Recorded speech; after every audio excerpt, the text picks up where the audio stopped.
Hey, hello, everybody. Welcome back to the channel. I hope you like and subscribe to the channel. Forward the channel to some people. Doesn't hurt. Check this out. I'm going to tell a story. This is one thing I don't usually do. I think I've done it once before on my channel, is tell a story from my past. Usually the stories are centered around incarceration, centered around prison. I told a story about when I was on the run. I've told quite a few different stories, but one thing that I'm working on in my life is a small book of short stories about my past, because every day of my life was true insanity. I am not the man that I am today.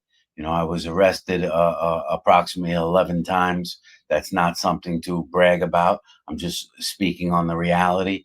I was probably should have been arrested about 7,000 times, because every day was true chaos.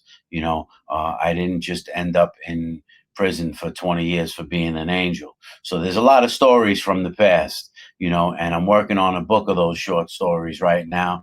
But I figured I would tell a brief one, which is kind of a little funny as well. All right. So this story takes place to when I'm about I guess 20 years old, 20 or 21 years old. I had an apartment. I had a one-bedroom apartment, uh, and I had I was tripping out on mescaline all night. And I finally end up, anyone that knows anything about mescaline knows that you really can't fall asleep while you're tripping out. And so I finally end up falling asleep at about 3, 4 o'clock in the morning, whatever it was. And my buddy Bo is in the living room sleeping on the couch. I mentioned Bo in one of my other stories at Shell Creek Park, when we used the Rottweiler Beauty. I mean, the Rottweiler Kwai in an attack in Shell Creek Park. That was my buddy Bo. Me and Bo spent a lot of time together. So anyway, Bo's sleeping on the couch, and I end up going into my bedroom 2, 3 o'clock in the morning, whatever it is, and I get undressed and fall asleep in the bedroom. And I don't know how much longer it is later, how much time later, but all of a sudden I hear someone pounding on my door. And when I mean pound, boom, boom, boom. And I wake up and I'm real disorientated, because I look out the window. I see through the window that it's a little light out. I'm not sure if I was sleeping for hours, and I slept till the next day, or I'm completely disorientated. I don't know how long I've even been laying down, but I hear this pounding, man. And I say to myself, whoever is fucking pounding on my door like that, I'm going to fucking kill him, man. That's crazy. And I jump up out of bed, and I realize that they're not pounding on my door. They're pounding on my window to my bedroom. They're pounding on my bedroom window. So I pull the curtain back, and when I pull the curtain back, there's a guy there, a police officer, because he got the badge around his neck, and he's got the 9mm pointed at me right through the window. He said, "Open up the fucking door! Open up the door!" And I look, and I see a couple more officers running, and like 4 officers covering the house. They're all spreading out to cover the house. So I tell him, "Listen, I got a protection dog in the house." I said, "Let me lock up the dog." He's telling me, "Open the fucking door right now." So I run into the living room, and I fucking slap Bo, who's sleeping on the couch. I tell him, Bo, the cops are here, the cops. And I jump up onto my kitchen sink, and I had one of those ceilings where you could push down, like the tiles push up, like a drop ceiling.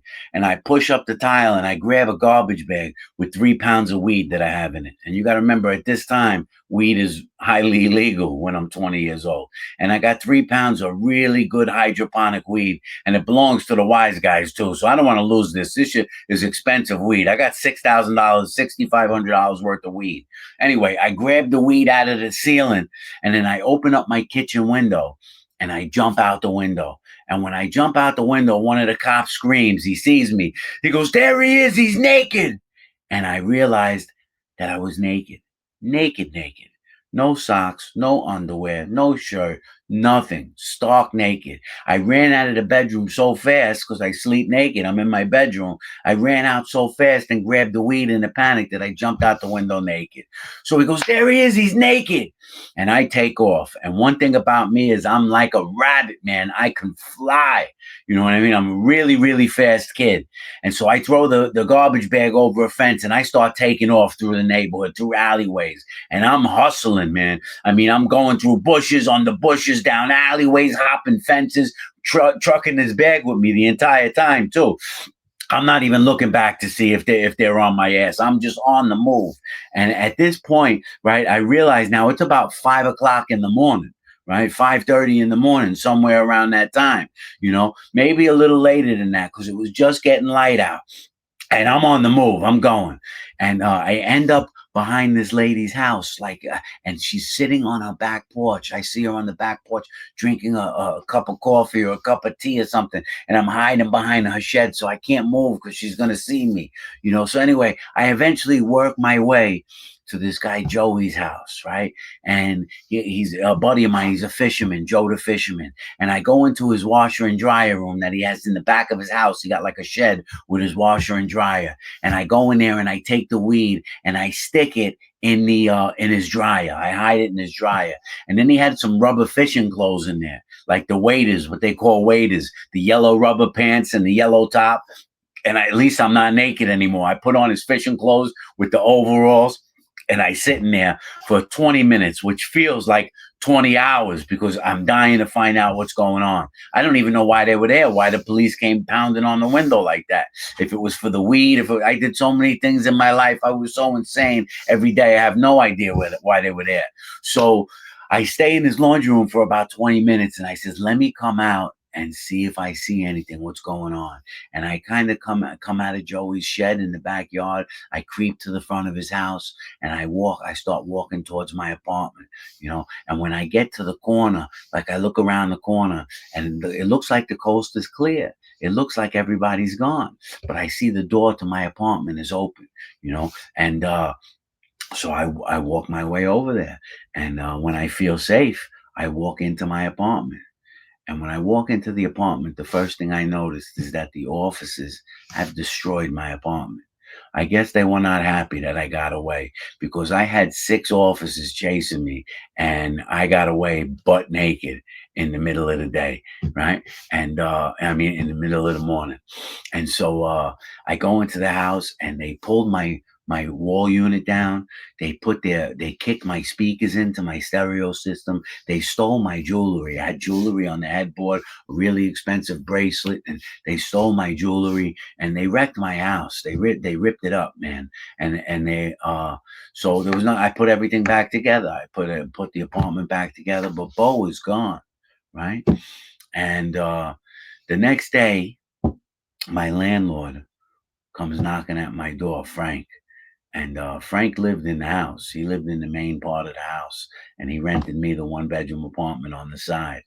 And Frank comes to the door, knocks on the door. Real nice guy, Frank.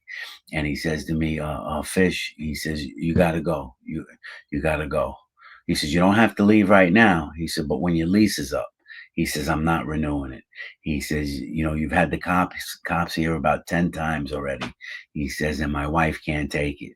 He says, and early this morning, he said she was in the car warming up the car to take her mother to the airport. He says, and you ran past the car naked. He said, she called me and said, Frank, that's it. He's gotta go. He's gotta go. So I ran past the family naked at 6 in the morning with 5 black officers chasing me down the block, but they couldn't catch my ass. That's the important part. I come to find out later on that they weren't even there for me, the police. They were there for Bo. That's right. Bo was doing a small sentence in prison, and got released on work release. which means he was allowed to leave the prison facility, go to work for the day, and then report back to prison. But he didn't report back to prison, and he got into a huge argument with his girlfriend. So he left his girlfriend's and he came to stay at my house. When the police went to go get him, his girlfriend ratted him out and said, he's down the block at Joey's house. He's around the block at Joey's house. Go get him over there. So they weren't police officers. They were actually called absconding officers because he absconded from work release. And they got both sleeping on the couch. Both said he woke up with the pistol fucking pointing at him, and they got him, you know. So I had to end up moving. I had to end up moving out of that apartment. There was another time that I had gotten into a motorcycle accident right in front of the apartment. I was pulling the bike and out of the driveway, and a car hit me. And so instead of calling a tow truck for the motorcycle, I figured I would just bury the motorcycle in Frank's backyard. And it was the middle of the night. I took a lamp with an extension cord and put it in the yard, and I was digging a big, huge grave in his yard. I'm talking about 5-6 feet deep. This way I could fit the motorcycle in there. And just as I'm pulling the bike, the bike drops in rear tire first and falls all the way in, but I didn't make the hole deep enough, almost deep enough, because the headlight was still sticking up out of the ground. And I'm covering it in with the shovel. I'm filling the hole in. And Frank looks out of his window in the middle of the night because I guess he hears some noise. And he says, "What the fuck are you doing?" And I says, "I didn't want to call a tow truck." So he said, "You're burying a motorcycle in my yard?" You know, it's probably still there today. Frank had a lot of patience with me, man, because there was a lot of stories at that apartment. That was a crazy apartment right there. But that was a quick story about how I got away from the absconding officers completely naked. Take care.